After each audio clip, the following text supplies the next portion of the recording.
Saran saya kepada Pak Prabowo yang saya hormati, sudi kiranya keluarlah dari BOP. Udah nggak ada manfaatnya karena sudah terjadi perang. Karena di BOP itu dia wakil komandan. Pak Prabowo gitu Iya, ya. komandannya kan Trump. Kaitannya dengan Palestina, niatnya untuk board of peace itu kan untuk perdamaian, kan nggak terjadi. Nggak terjadi. Justru perang kok. Dan di sana ada Hamas, tokoh-tokoh Islam semua, atau orang yang beriman semua kepada Allah. Masa Prabowo juga orang beriman kepada Allah, terus perang antar kita di bawah ketiak si Donald Trump, penjajah itu. Makanya saya percaya ini insya Allah masih strategi taktiknya Prabowo, insya Allah. Tapi sisi lain secara kemanusiaan, saya kritik Pak Prabowo. Kenapa? Karena belum pernah nyatakan bela sungkawa, saya belum dengar. Indonesia resmi bela sungkawa apa kepada Ali Khamenei ini. Masih ada waktu, terutama Pak Prabowo, saya tidak sok tahu, tidak apa, tapi saya melihat secara ilmu hukum dan Al-Quran. Nggak boleh bergandeng tangan sama non-muslim yang kayak begitu, apalagi yang diperanginya orang muslim. Bagaimana logikanya?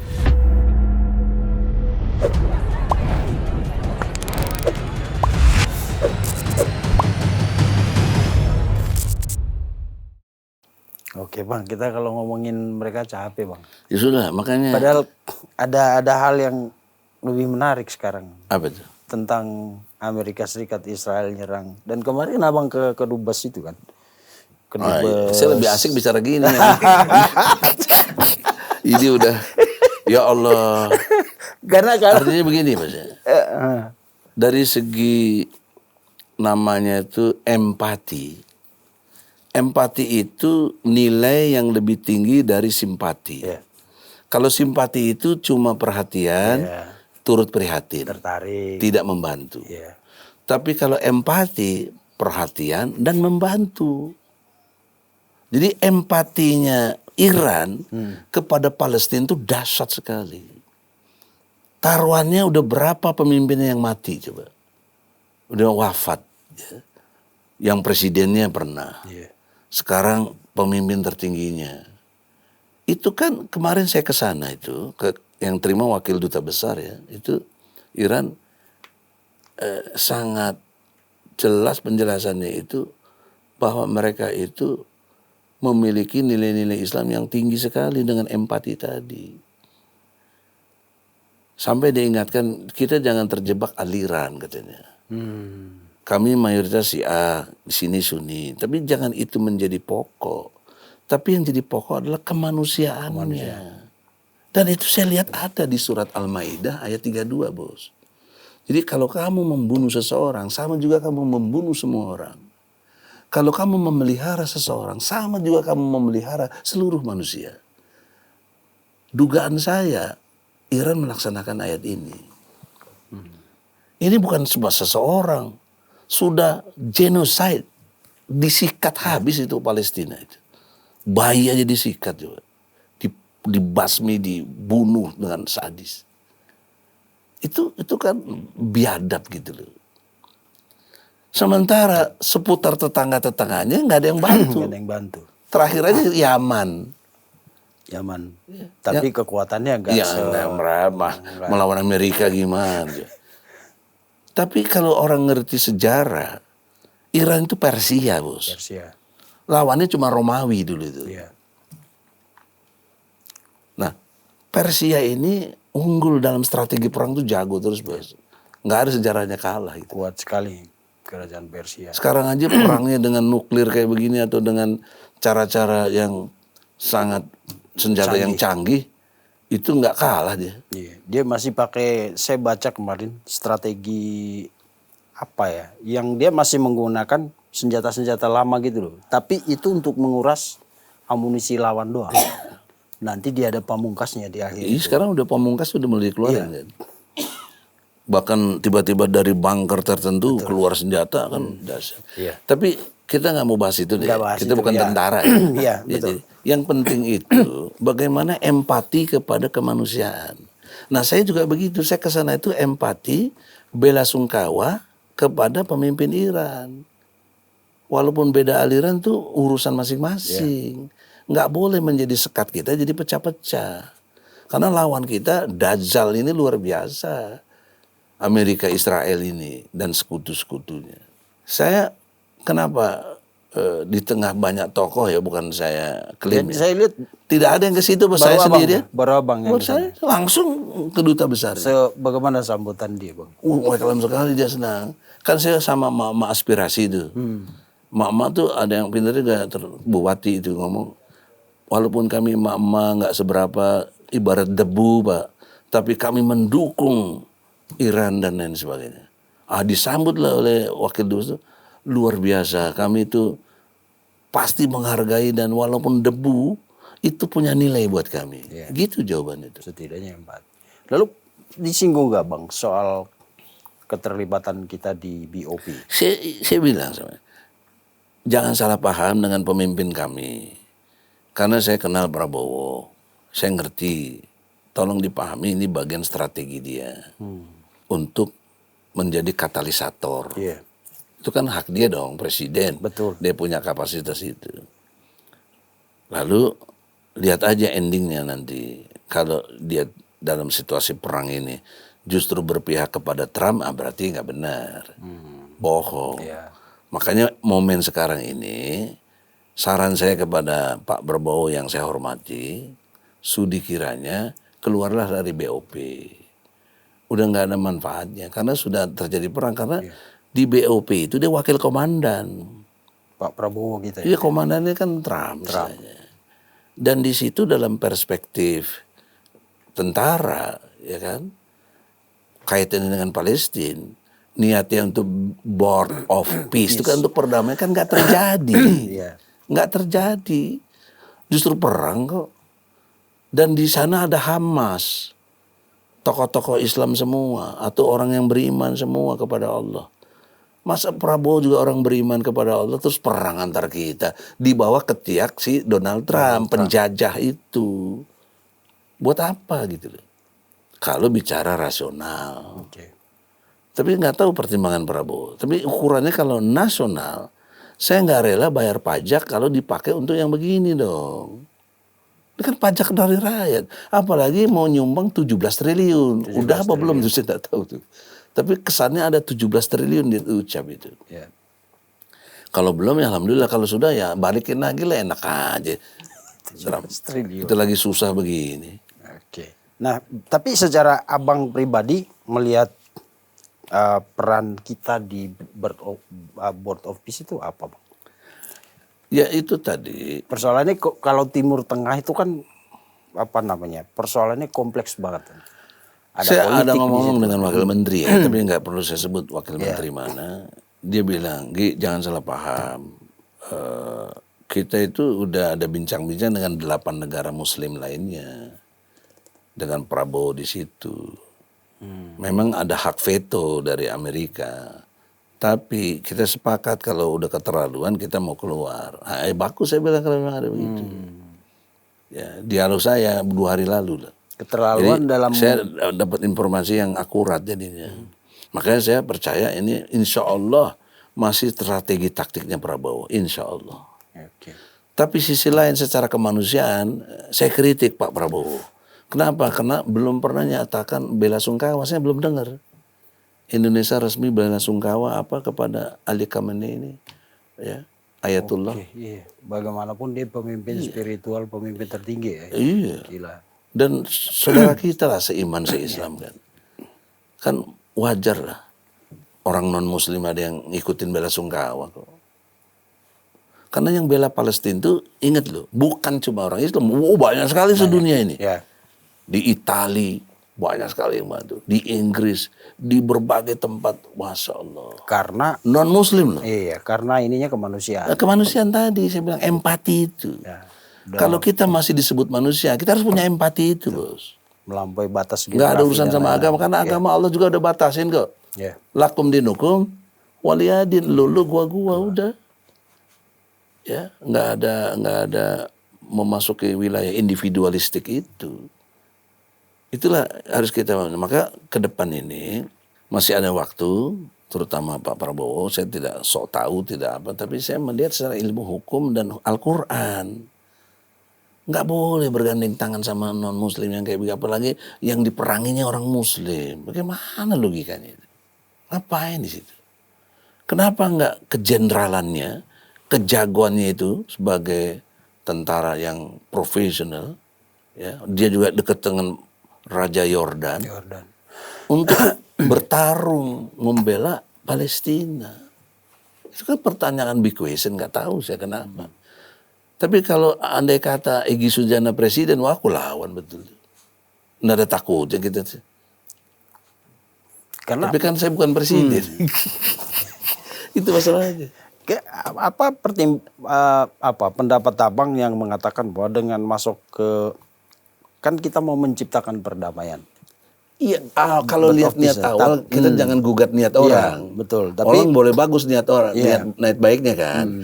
Tapi fakta sudah terjadi, perdamaian itu kagak ada, udah perang sekarang ini. Bagaimana mau damai lagi coba? Orang udah banyak yang mati, kita nggak tahu berapa sekarang korbannya.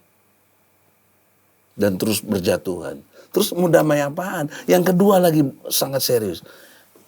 Tahun 1948, ini tanah aku nih. Lo perampok. Ya kan? Iya. Kemudian setelah dirampok, dikuasai tanahku.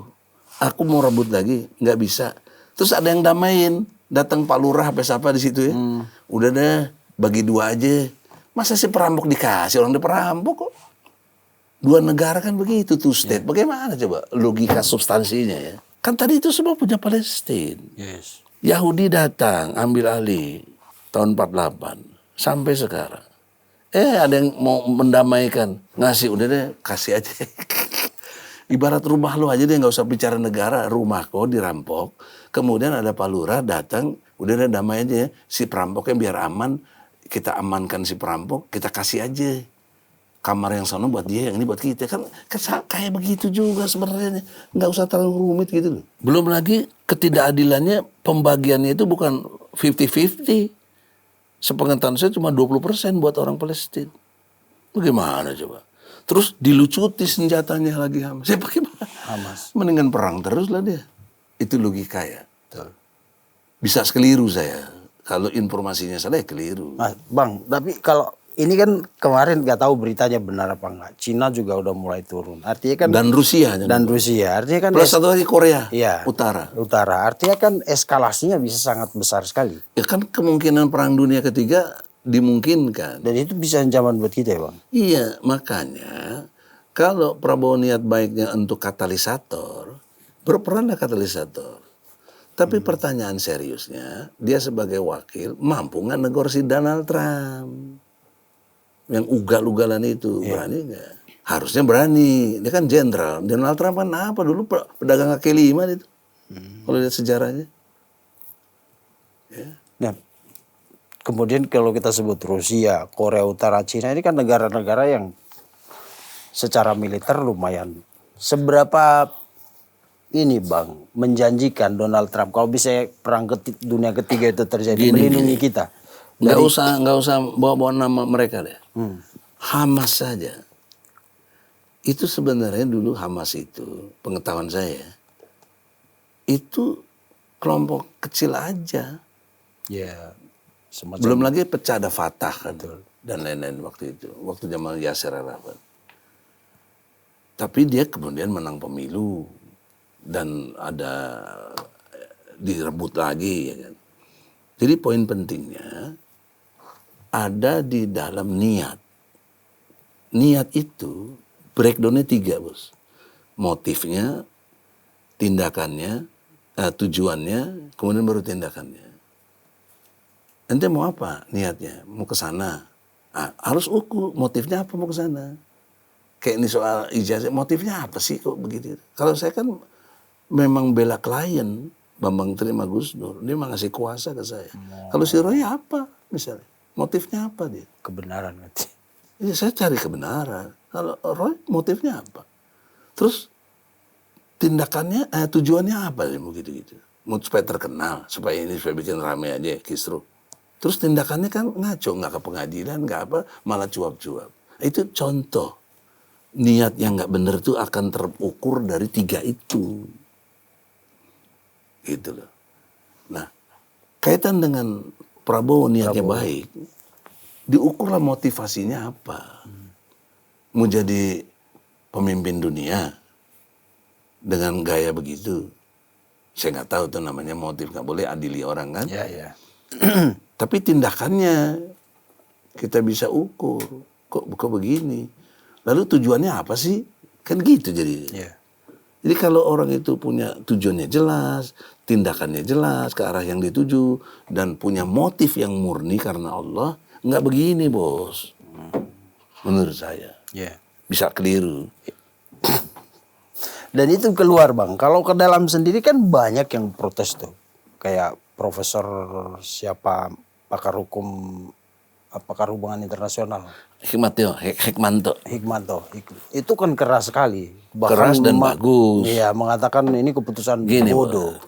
ini juga yang saya alami. Ini dialog saya kepada Pak Jokowi ini. Sekedar Yeah. singkat. Pak Jokowi, saya kapasitas profesor doktor kalah sama Bapak. Kalah. Kenapa kalah? Karena Bapak pakai kekuasaan. Yeah.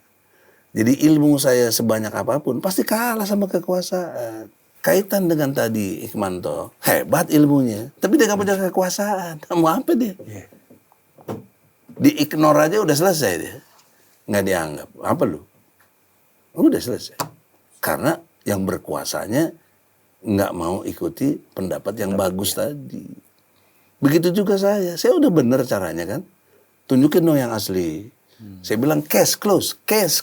Saya tutup dan saya cabut gugatan saya. Jika ditunjukin aslinya. Itu kan motif saya bener, bukan mau cari ribut. Iya. Tapi nggak ditunjukin sampai selesai. Oke. Gitu. Jadi dengan segala hormat, tidak bermaksud mendelegitimasi Pak Jokowi atau apa, enggak lah. Saya bicara fakta saja. Nah kalau kata Sobari kita gembel ya, ini diskusi lu didengar. Iya, yang kelas gembel ya nggak boleh lah kita nyebut orang ya. Tapi kenapa dia nyebut saya begitu? Jangan dong. Kita kan punya martabat, punya keluarga, punya apa. Lu juga punya anak.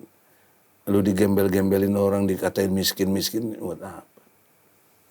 Ya saya kira ke depan ini saya punya gagasan ya buat bangsa ini. Orientasi kita itu harus tata ulang berbangsa ini. Tapi orang Tata ulang dalam arti untuk melihat kepada nilai-nilai yang sesungguhnya. Apa yang berlaku kan Pancasila, UUD 45, dan sudah jadi kesepakatan bangsa. Sudah dong, jangan pakai pendekatan lain yang membuat mendelegitimasi Pancasila itu sendiri. Apa misalnya dalam sistem pemilu? Dulu kan kita dengan sistem perwakilan. Dan masuk sistem demokratisasi, dirubahlah jadi one man one vote. Itu udah menyimpang dari tata ulang yang dulu tuh nggak begini gitu. jadi abang lebih setuju pemilihan lewat perwakilan itu? Ya karena itu yang rasional, Bos, dan terukur. Kalau sekarang bukan kualitas yang menjadi penentu, tapi isi tas. Isi tas. Iya. Isi tas lo berapa nih? Itu lebih berharga daripada dia berkualitas. Aku nih udah berapa kali pemilu ikut, kapasitas saya profesor dokter. Dan kalah terus. polarisasinya nggak habis-habis loh bang ya. Karena nggak punya duit. Iya. Kan kacau kalau pemilu kayak begini. Demokrasi diukur dari duit. Karena demokrasi itu substansi nilai kebenaran itu nominal. 1, 2, 3, 4, 5, 6. Saya sendirian pakai Al-Quran. Nggak dianggap kalah sama orang banyak ini. Itulah demokrasi. Demokrasi. Itu kan substansinya nominal kayak begitu. Islam enggak, Islam itu substansi. Apa yang benar? Kayak zat haram. Ya sudah haram. Tapi akan boleh ketika darurat. Darurat boleh. Nah, babi boleh, tapi ukuran daruratnya kan ada ukurannya juga. Enggak dibuat-buat darurat. Iya makanya. Nyasar di Nah, hutan, itu oh artinya darurat. kan main-main dalam beragama, nggak boleh begitu. Iya. Tapi Bang, orang bilang gini, ini kalau dilihat sekarang ini kan hampir semua hal kita tuh kacau. Entah karena kritiknya terlalu banyak atau apa. Lalu Abang bilang kita tata ulang. Mulai dari mana Bang? 3, 1 pendidikan, itu yang lebih utama. Kemudian dalam konteks pendidikan itu yang utama politik, hukum dan ekonomi. Karena ukuran satu bangsa, politik, hukum dan ekonomi. Ya. Politik kacau, ekonomi bisa berpengaruh. Ekonomi kacau, juga politik berpengaruh. Sehingga hukum ini kan wujud dari kegiatan politik dan ekonomi. Misalnya partai politik dengan model parton klan kayak begini segala macam itu, model masih feodal sekali kita ini, gitu. Ketua partai harus bisa merekol dan lain sebagainya kan, atau sangat sewenang-wenang lah, ya, nggak suka pecat, nggak suka dan lain sebagainya. Itu kan bentuk feodalisme, berbenturan dengan nilai hukum yang sesungguhnya. Jadi cara pandangnya itu tetap melalui edukasi. Karena Quran mengajarkan ku anfusakum wa ahlikum naro. Jaga dirimu dan keluarga. Jadi kumpulan masyarakat itu kan terdiri dari para individu yang berkeluarga. Ya. Ini kita kumpulin masing-masing punya keluarga berapa coba? Ini harus dijaga. Nah, filosofis besarnya Islam sudah diajarkan sangat jelas lewat haji. Di situ ada di Masjidil Haram ya, ada Hajar Aswad, ada Makam Ibrahim, ada Hijr Ismail. Ini lambang dari Hajar Aswad itu ibu, Makam Ibrahim itu bapak, Hijr Ismail jelas anak. Nah kalau 3 faktor ini, ibu bapak anak ini harmonis dengan bingkai akidah yang kuat, pasti dia itu baldatun thayyibatun warabun ghafur itu negeri ini itu. Karena pasti masyarakatnya juga baik.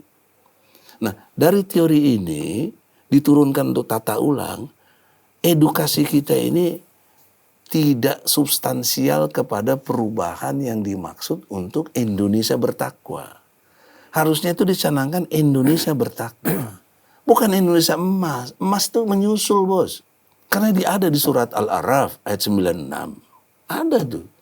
Kalau satu negeri itu aku akan berikan berkah dari langit dan bumi apabila di negeri itu beriman dan bertakwa.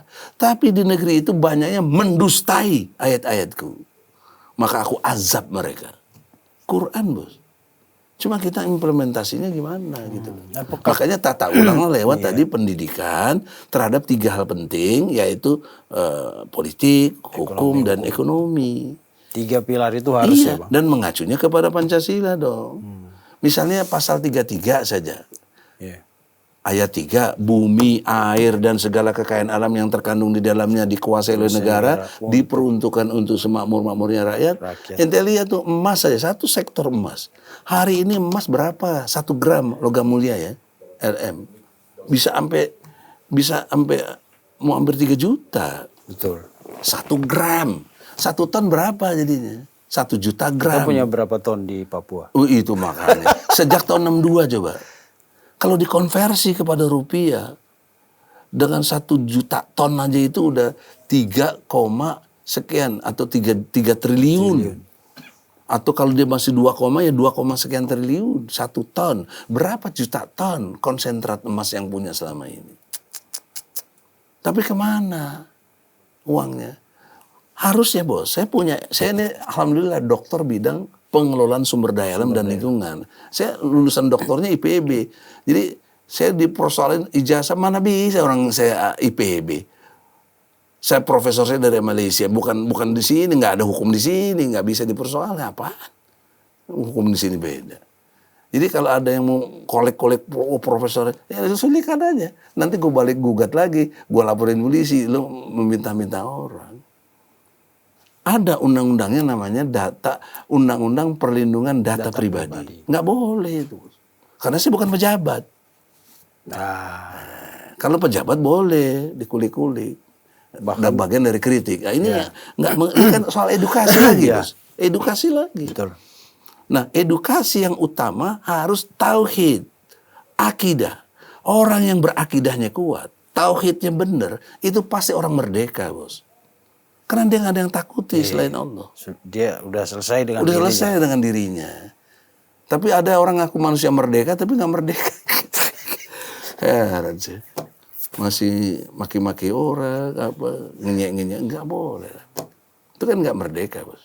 Siap. Jadi dalam perspektif Indonesia, ini cumi-cumi punya nilai berharga buat umat kalau dan rakyat Indonesia pada umumnya kalau mau jujur menata ulang. Iya. Kemana? Menuju Indonesia bertakwa. Takwa. Itu saja lah. Kan di mana-mana pejabat kalau mau diangkat kan syaratnya bertakwa. Takwa. Sumpah juga. Sumpahnya pakai Quran loh. Dan ada di pasal 9 UUD 45. Demi Allah, sebagai presiden dan wakil presiden akan menjalankan undang-undang sebaik-baiknya dan seluruh-luruhnya demi nusa dan bangsa. Pakai Quran. Mana kok nggak demi nusa demi bangsa? Demi Amerika sekarang, demi segala macam.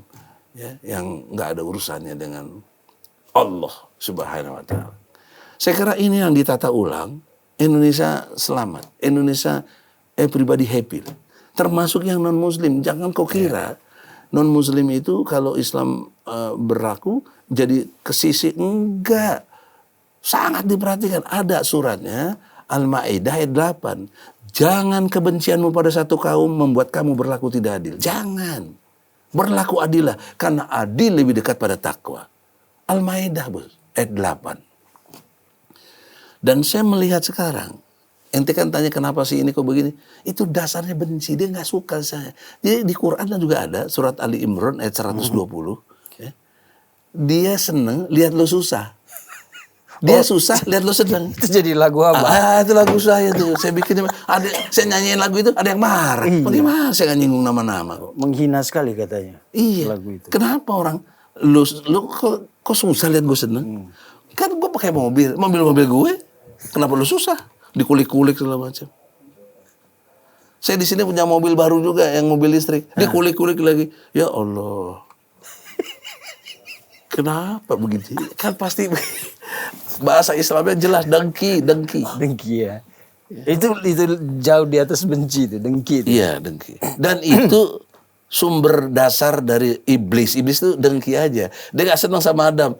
Si Adam anak kemarin sore kok gue suruh nyembah Adam. Gak mau aku gak mau sujud. Kata iblis. Nah, iblis ketika bertindak yang sifatnya keterlaluan itu namanya setan gitu loh. Harus ngerti loh. Bedanya iblis sama setan. Jadi setiap yang keterlaluan, kalau ada orang keterlaluan melampaui batas, itu setan gitu loh. Jadi banyak setan-setan politik sekarang gitu. Iya. Setan ekonomi. Ya itu yang siapa yang itu, yang koruptor-koruptor itu setan itu karena dia melampaui batas betul. Serakah, greedy. Setan legalitas juga banyak. Setan dihukum ya. Siapa itu, Pak? Ya nggak usah disebut.